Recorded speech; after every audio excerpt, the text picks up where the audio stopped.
대표님 안녕하세요. 네, 안녕하세요. 여기는 어딘가요? 제주도 매도동에 있는 한 카페인데요. 젊은부자들 카페에도 글을 올리긴 했었는데 부동산 임장도 같이 하고 있잖아요. 경매 투자, 임장, 또 입찰법원 견학 겸사겸사 해서 이제 제주도에 왔는데 주식기에 대해서 콘텐츠를 찍으려고 한번 카메라를 갑자기 켜게 됐습니다.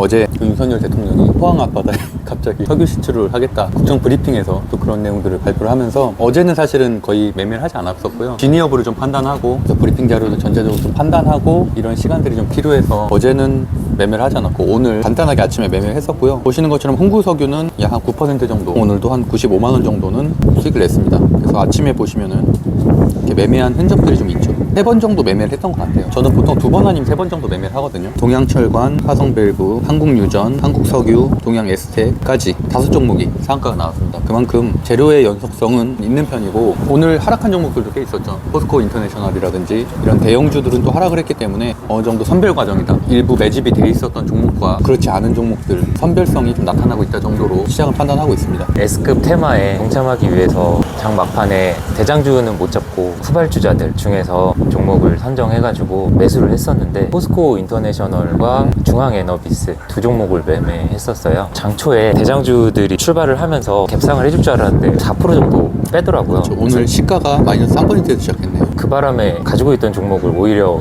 손절을 했더니 거래량을 실으면서 이제 올라가더라고요. 우리가 생각을 해봐야 될 게 가치주 실적주를 선정할 것인지 그런 투자자가 될 것인지 또는 테마, 재료에 의해서 수급에 대해서만 움직이는 트레이더가 될 것인지 거기에 대한 고민을 먼저 해야 된다고 저는 생각을 하고 있고요. 저도 주식 강의에서 항상 거의 30분 이상을 비중을 둬서 설명하는 부분이 본인 자신에 대해서 명확하게 알아야 된다. 공격적인 투자자인지 보수적인 투자자인지 판단하는 게 최우선이라고 생각하고 저도 뭐 회사를 작년까지 다녔지만 올해는 어쨌든 일부는 정리하고 프리랜서처럼 활동하고 있잖아요. 프리랜서처럼 자유롭게 매매를 할 수 있는지 9시에 출근해서 6시까지 바빠서 아무것도 할 수 없다라고 한다면 스윙 투자 또는 가치 투자에 집중해야 된다고 생각하고 있거든요. 그러니까 트레이더들은 굉장히 자극적인 것들이 많죠. 몇십만 원으로 몇 억을 벌었니 몇십억을 벌었니 물론 진실인 경우도 많고요. 하지만 그런 분들은 트레이더로서 집중할 수 있는 시간, 전업 투자자에 가까운 시간들을 할애할 수 있고 타고난 성격이 대부분이라고 저는 생각을 하고 있거든요. 그런 사례도 주변에서 겪어봤고 말씀하셨던 원전 석유 관련된 재료가 강한 재료가 나왔음에도 불구하고 실적주 같이 투자하는 분들은 전혀 관심을 가질 필요가 없다고 생각을 하고 있고 시장의 흐름을 파악해야 된다. 이 종목들이 급등을 하다 보니까 멀쩡한 종목들이 다 음봉이 났거든요. 특히나 장초에 강했었던 종목들도 다 음봉이 났고 최근에 강했었던 수소우주 같은 경우는 어제에 이어서 굉장한 급락이 나왔고 어제 오늘 합치면 범한표셀은 거의 대장급이었는데 15% 정도 하락을 했고요. CS 윈드같이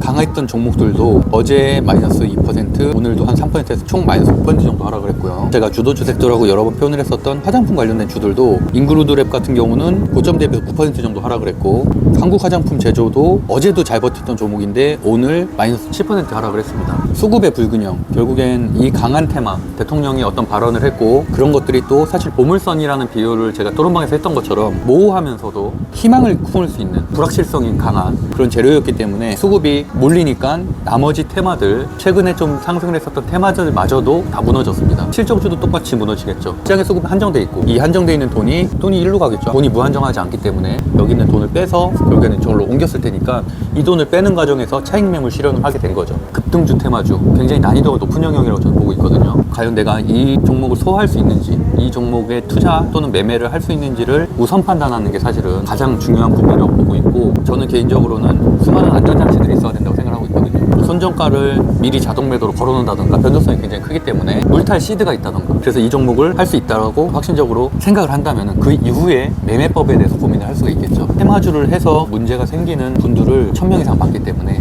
강의를 들은 분들도 그런 것들을 실적주 스윙 투자 또는 실적주 중장기 투자, 실적주 단타 투자로 바꾸는 과정들을 시수제재차 공부법을 통해서 하고 있는 것 같습니다. 저와 같이 이런 1년에 몇 번 안 나오는 대형 재료에 승부를 좀 보려고 했던 개인 투자자들이나 어떻게 좀 대응을 하면 될지도 어저께 가장 빨리 상한가가 나왔던 종목이 한국석유였죠. 어제 10시 10분에 상한가가 나왔었거든요. 한국석유, 동양철관, 화성밸브, 한국가스공사, 홍구석유, 대성에너지, 중앙에너비스 이 순서가 사실 상한가가 나왔던 순서들이에요. 중앙에너비스 같은 경우 시일 상한가를 가긴 했는데 아침에도 대성에너지까지만 6종목들만 이 종목들만 보셔야 된다는 말을 했었고 종목을 선택하더라도 이 종목 안에서 선택해야 된다는 말씀을 드렸었고요. 포스코 인터내셔널처럼 중형주 대형주는 들어가면 안 됐었다. 왜냐면 테마주는 수급이 대장한테 몰리기 때문에 관련주긴 하지만 시총도 굉장히 큰 편. 지금 포스코 인터내셔널이 최근에 거의 반토막이 났는데도 8조예요. 엄청나게 무거운 종목이고 23년 7월 달에 96,000원까지 갔다가 최근에 4만 원대까지 떨어졌었죠.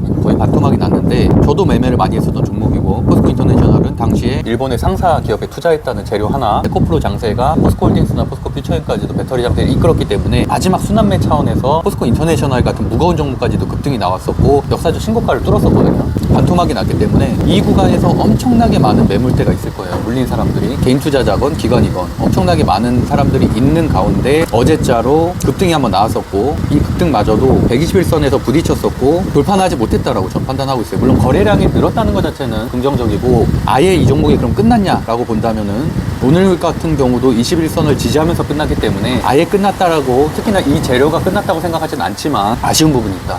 같은 테마라고 하더라도 관련된 테마가 어저께만 20개 이상 거론이 됐잖아요. 실제로 20개 이상 상승을 했고 대장주 중심으로 최대한 뽑아도 한 3개 이내에서는 결정을 하는 게 훨씬 더 낫었다. 흥구석유, 대성에너지가 3천억대 종목, 동양철강과 화성밸브가 1,000억대 정도 되는 소형주. 소형주 치고서도 굉장히 작은 종목들이죠. 그만큼 난이도가 크고 변동성이 큰 종목들이고 어쨌든 한국석유가 가장 상한가를 빨리 갔고 급등 시작을 했기 때문에 어쨌든 여기서는 상한가를 가장 빨리 가고 가장 많이 오른 거를 대장주로 판단하는 제14기강의 기준에서는 한국석유가 당연히 대장이었고 나머지 아랫단에 있는 흥구석유나 대성에너지까지가 거의 이제 마지막 마지노선이었다. 종목선전 자체가 포스코 인터내셔널이나 중앙에너비스를 선택한 것 자체가 거기서부터 좀 문제가 시작됐다고 생각을 하고 순환매라는 개념이 당연히 있죠. 대장주가 상한가를 갔을 때 아랫단에 있는 종목들이 급등하는 것을 노리는 순환매 투자법이 있고 트레이더들도 그런 것들을 잘하는 거잖아요. 짝짓기 매매를 굉장히 잘하는 건데 그럼에도 불구하고 그런 것들은 거의 전업 투자자, 스캘퍼에 가까운 전업 투자자들의 몫이지 특히나 이런 종목을 종가 매수한다는 거는 상당히 위험할 수 있다라고 저는 개인적으로 생각을 해서 확률이 상당히 떨어지는